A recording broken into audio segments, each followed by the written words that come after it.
Hello বন্ধুগণ, আমি কাকলি আর কাকলি food স্টাইলে তোমাদেরকে অনেক অনেক স্বাগত। আজ হচ্ছে শুভ মহাষ্টমী, আর এই মহাষ্টমীতে আমার সমস্ত ইউটিউব বন্ধুদেরকে জানাই অনেক অনেক প্রীতি ও শুভেচ্ছা। আর এই অষ্টমী দিনে কি কি স্পেশাল মেনু আমি রান্না করছি সেটাই আজ তোমাদের সাথে শেয়ার করব। তাই তো বন্ধুরা, ভিডিওটা কোনো রকম স্কিপ না করে পুরো ভিডিওটা দেখতে থাকো, আর ভিডিও দেখা শুরুতেই কিন্তু অবশ্যই একটা লাইক দিয়ে দিও। তো সর্বপ্রথম মেনু হচ্ছে চানা পনির মশলা। তো এই চানা পনির মশলা করবার জন্য প্রথম আমি কড়াই চাপিয়ে দিয়েছি। কড়াইয়ে দিয়ে দিয়েছি 2 টেবিল চামচ তেল, সর্ষের তেল। তেলটা গরম হয়ে গেলে পরে পনিরগুলোকে তেলের মধ্যে দিয়ে দিলাম। পনিরগুলোকে হালকা করে ভাজবো, বেশি কড়া করে কিন্তু ভাজবো না। তো দেখো এখানে পনিরগুলো আমার ভাজা হয়ে গেছে। এবার পনিরগুলোকে তুলে নেব। পনিরগুলোকে তুলে নেবার পর কড়াইয়ের মধ্যে যে তেল ছিল ওই তেলের মধ্যে আরও 1 টেবিল চামচ তেল দিয়ে দিলাম। তেলটা গরম হয়ে গেলে পরে ওর মধ্যে দিয়ে দিলাম 2টো তেজপাতা, অল্প একটুখানি গোটা জিরে আর কিছু গরম মশলা, আর দিয়ে দিলাম কাসুরি মেথি।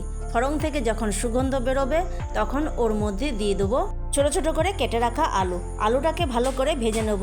আলুটাকে এমনভাবে ভাজবো যাতে আলু তেলেই অর্ধেকটা সিদ্ধ হয়ে যায়।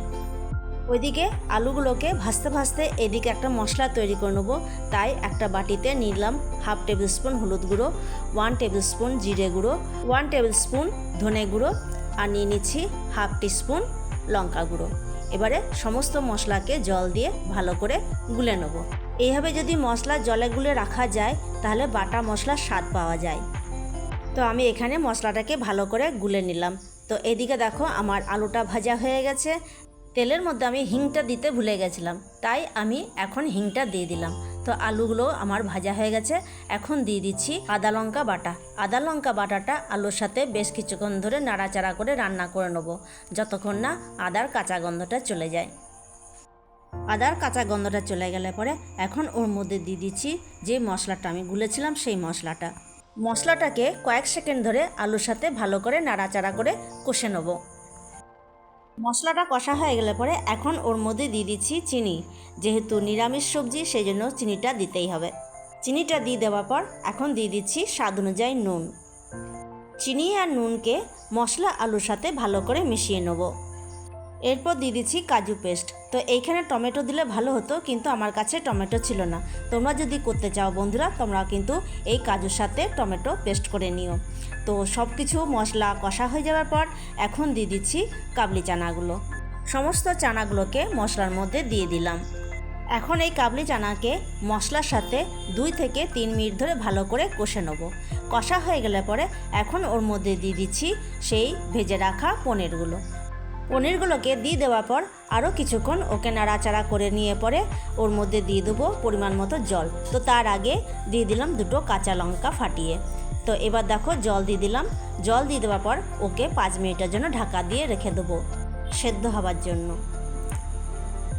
তো 5 মিনিট পর ফিরে এলাম, ঢাকাটা খুলে নিলাম। তো দেখো এখানে আলুগুলো সব সেদ্ধ হয়ে গেছে। এখানে আমি কিছু চানা অন্য একটা বাটিতে তুলে নিয়ে পরে চানাগুলোকে ম্যাশ করে দিলাম, এতে করে গ্রেভিটা একটু ঘন হয়।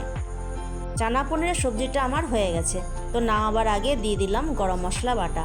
গরম মশলাটাকে সবজির সাথে ভালো করে নাড়াচাড়া করে মিশিয়ে নিলাম। তো চলো তোমাদেরকে সার্ভ করে দেখাচ্ছি। হয়ে গেল প্রথম আইটেম চানা পনির মশলা। এবার দ্বিতীয় আইটেম হচ্ছে কুমড়ো সবজি, কাঁচা কুমড়োর সবজি। তো তেলের মধ্যে জিরে, শুকনো লঙ্কা আর তেজপাতা ফোড়ন দিয়ে দিলাম। ফোড়নটা যখন গন্ধ বেরোবে তখন ওর মধ্যে দিয়ে দিলাম কেটে রাখা আলুগুলো যখন হালকা ভাজা হয়ে যাবে তখন ওর মধ্যে দিয়ে দিলাম কেটে রাখা কুমড়ো। এই কুমড়ো আর আলু কিন্তু আগের দিন রাত্রে আমি কেটে রেখেছিলাম। বলে যে অষ্টমীর দিনে কোনো সবজি কাটতে নেই, তাই আমি আগের দিনে রাত্রে সবজিগুলো কেটে রেখেছিলাম। আলু আর কাঁচা কুমড়ো যখন ভালো করে ভাজা হয়ে যাবে তখন ওর মধ্যে দিয়ে দেবো মশলা, জিরে, ধনে আর লঙ্কা গুঁড়ো। আর আমি কিছু চানাও তুলে রেখেছিলাম, সেই চানাগুলোকেও দিয়ে দিলাম। জিরে, ধনে, লঙ্কা এই 3টে 1 টেবিল স্পুন করে দিয়েছি। হলুদ গুঁড়োটা দিয়েছি 1/2 টিস্পুন, আর দিয়েছি চিনি, আর দিয়েছি স্বাদ অনুযায়ী নুন। সমস্ত মশলাকে সবজির সাথে ভালো করে কষে নেবার পর ওর মধ্যে দিয়ে দিলাম পরিমাণ মতো জল, আর দিয়ে দিলাম 2টো কাঁচা লঙ্কা ফাটিয়ে, আর ঢাকা দিয়ে দিলাম 5 মিনিটের জন্য। ওইদিকে যতক্ষণ সবজিটা সেদ্ধ হবে এদিকে চলো লুচির আটাটা মেখে নিই। এখানে আমি আমার পরিমাণ মতো আটা নিয়ে নিয়েছি। আটা আর ময়দা কিন্তু মেশাল আছে। আর দিয়ে দিলাম জোয়ান। আমি কিন্তু লুচির আটাতে সবসময় জোয়ান দিই, কেননা জোয়ান হজম করতে সাহায্য করে। আর দিয়েছি স্বাদ অনুযায়ী নুন, দিয়েছি চিনি, আর দিয়েছি 2 টেবিল স্পুন রিফাইন তেল। সমস্ত কিছু আটার সাথে ভালো করে মিশিয়ে নিয়ে পরে অল্প অল্প জল দিয়ে পরে আটাটা মেখে নিলাম। এখন একে ঢাকা দিয়ে রেস্টে রেখে দেবো। তো চলো এখন দেখে নিই সবজিটা কতদূর কী হয়েছে। সবজি আমার হয়ে গেছে, এখন নামাবো। তো তার আগে দিয়ে দিলাম কাসুরি মেথি, আর দিয়ে দিলাম ভাজা মশলা। ভাজা মশলা আর কসুরি মেথিটাকে সবজির সাথে ভালো করে মিশিয়ে নেওয়ার পর নামিয়ে নিলাম। সবজিটা নামিয়ে নেওয়ার পর গ্যাসের জায়গাটাকে ভালো করে পরিষ্কার করে নেওয়ার পর আমি চলে এলাম লুচি ভাজতে। আর এই ছোট্ট কড়াইটা আমার লুচি ভাজার কড়াই, আমি এটাতে করেই লুচি ভাজি। তো একটা একটা করে সমস্ত লুচিগুলো আমার ভাজা হয়ে গেল। তো এই ছিল আজকে আমাদের অষ্টমীর মেনু। ফুলকো ফুলকো লুচি, কাঁচা কুমড়োর সবজি, চানা পনির মশলা, আর ছিল মিষ্টি আর সালাদ। আর এই যে প্যাকেটটা দেখছো, এটা সেময়ের প্যাকেট। এটা রাত্রেবেলায় পায়েস করব। কেমন লাগছে টিনা? কেমন হয়েছে খাবারগুলো? দারুণ দারুণ হয়েছে। এখানে আমি আমার ছোটো জায়ের মেয়েকে খেতে দিয়েছি, কেননা ও ছিল আজকে আমাদের গেস্ট। তাহলে বন্ধুরা, আজকে ভিডিওটা এই পর্যন্তই। আমার পরবর্তী ভিডিও আসবে সোমবার ঠিক বিকেল 4টায়। ততক্ষণ পর্যন্ত তোমরা ভালো থাকো, সুস্থ থাকো, সাবধানে থাকো।